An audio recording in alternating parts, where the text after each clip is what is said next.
Inilah Danau Korun, tempat di mana Korun dan seluruh hartanya ditenggelamkan ke bumi oleh Allah Subhanahu wa Ta'ala. Di bawah danau inilah jasad Korun ditelan bumi. Korun dahulu dikenal sebagai manusia yang kaya raya, namun sangat sombong. Saking buruknya perilaku Korun, kisahnya bahkan diabadikan dalam Al-Quran Surat Al-Qasas ayat 76. Akhirnya Allah mengazab Korun dengan memerintahkan bumi untuk menelan seluruh hartanya serta tubuhnya. Danau Korun ini menjadi bukti akan kebenaran dan kebesaran Allah Subhanahu wa Ta'ala. Danau ini terletak di daerah Al-Fayyum, yaitu sekitar 90 km atau 2 jam perjalanan dengan menggunakan mobil dari kota Kairo, Mesir. Menurut penduduk setempat, nama danau itu adalah Bahirah Korun atau Laut Korun. Di sekitar Al-Fayyum ini yang tersisa hanyalah berupa puing-puing istana Korun saja. Panjang danau ini mencapai 30 km dengan lebar danau sekitar 10 km dan kedalaman mencapai 40 meter. Di Danau Korun ini dulu pernah dilakukan penelitian oleh ahli geologi dari Eropa Barat. Penelitian difokuskan untuk membuktikan apakah di lokasi tersebut pernah terjadi sebuah bencana berupa gempa hingga menenggelamkan Korun beserta rumahnya seperti diungkapkan dalam Al-Quran.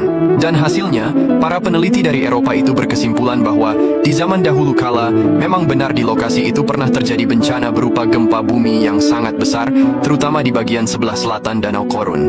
Penelitian ini membuktikan bahwa kisah Korun memang pernah terjadi di sekitar danau tersebut. Dan menurut penduduk Mesir, memang benar di Al-Fayyum ini dulunya pernah menjadi tempat tinggal Korun. Inilah kisah Korun yang Allah tenggelamkan ke bumi beserta harta kekayaannya. Dahulu, Korun disebutkan masih memiliki hubungan kekerabatan dengan Nabi Musa alaihi salam. Awalnya ia dikenal sebagai sosok yang pintar dalam berdagang. Ia juga mendapat julukan Munawir yang artinya bercahaya. Korun juga dikenal sebagai orang yang memiliki suara merdu dikala membaca kitab Taurat.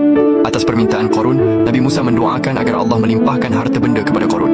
Bukan tanpa alasan, Nabi Musa mendoakan karena melihat Korun selama ini dikenal sebagai orang yang soleh. Saking banyak harta yang dimiliki, Korun bahkan tak pernah pergi seorang diri.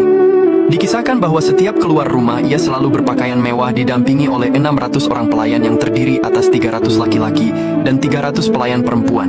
Bukan hanya itu, ia juga dikelilingi oleh 4.000 pengawal dan diiringi 4.000 binatang ternak dan 60 ekor unta yang membawa kunci-kunci gudang kekayaannya.